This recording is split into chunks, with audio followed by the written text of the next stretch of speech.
Hi there. Another in the series on special operations is Black Water by Don Camsell, about his career in the Special Boat Service. And previously we reviewed the book First Into Action, uh, and the career of the two authors actually overlapped to some extent.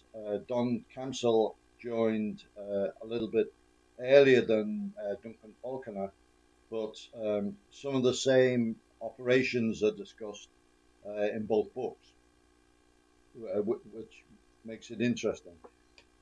So Don Camsell joined the Royal Marines in 1971 and was posted to 40 Commando and served in Northern Ireland and did some attachments, United States and so on, before deciding to attempt selection for the SBS.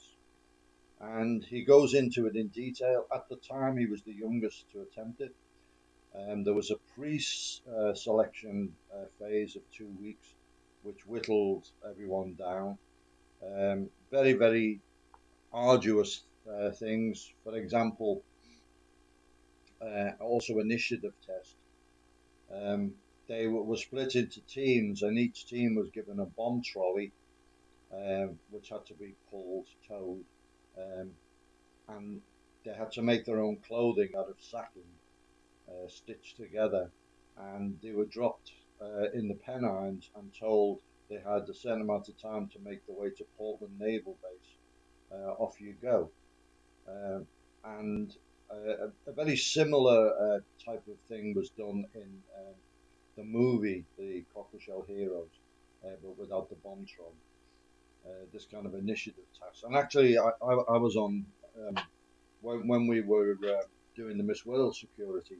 A couple of Royal Marines turned up on an initiative test to get the autograph of someone, and one of the guys, one of my very close associates who I worked with a lot, had served in the Marines, and I told him to speak to them, and they were the gent thing, and we sorted it out for them. So that was a very popular type of training thing.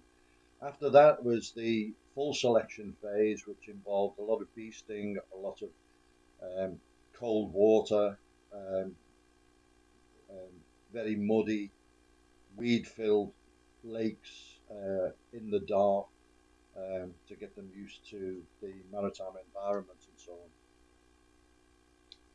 So,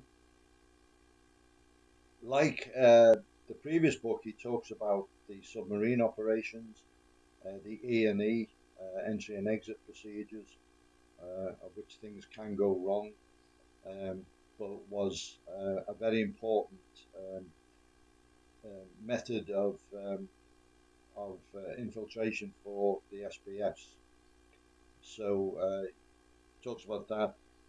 One of the things he did operationally, uh, Operation Storm was still going on in Oman, and his team was sent over there, and they uh, they did a beach recce, which is a classic SBS task, and then were dispersed amongst SAS patrols, and he um, was taken under the wing of one of the Fijians, TAC, the famous Fijian from the Meerbat incident, and they got on very well.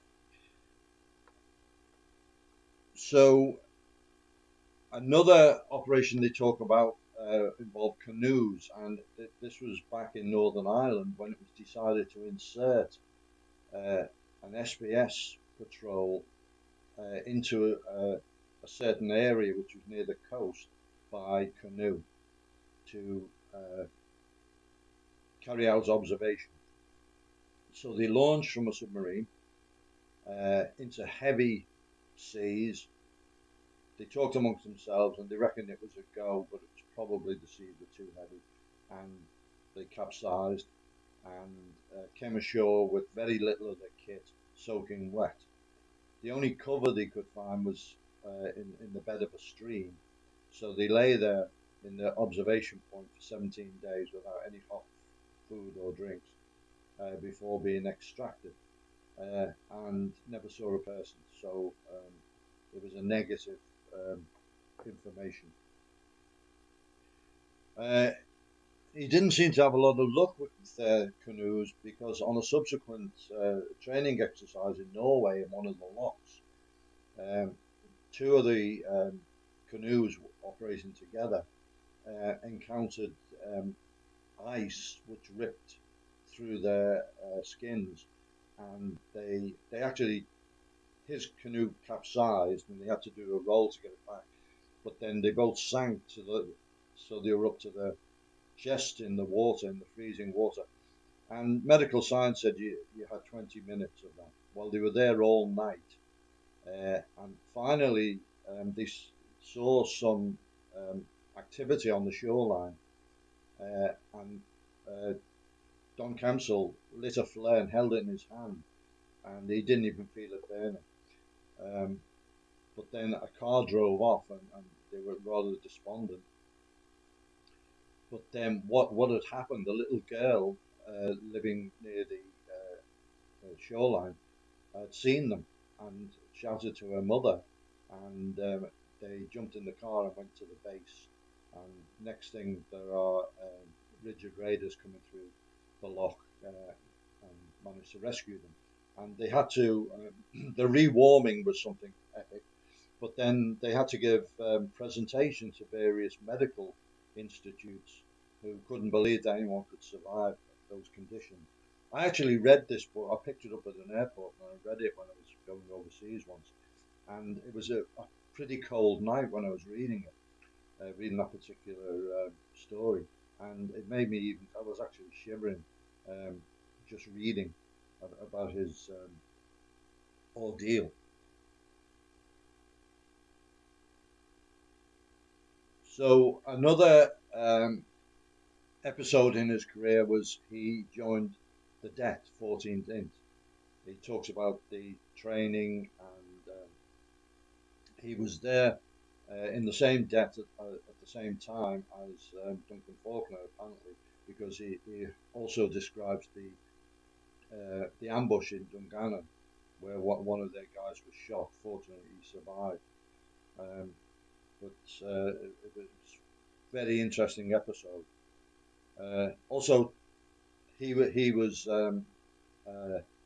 in the Falklands and was actually the team leader on the ship assault on the Narwhal, the Argentinian spy vessel, where they fast roped from aircraft onto from helis onto the Narwhal, and took the crew off, rescued them really, because they sank the vessel. Harriers came in and sank the vessel, but they stopped its spying activity. So, all in all, a really good insider view of the SBS, which rightfully is regarded internationally as one of the very best special units.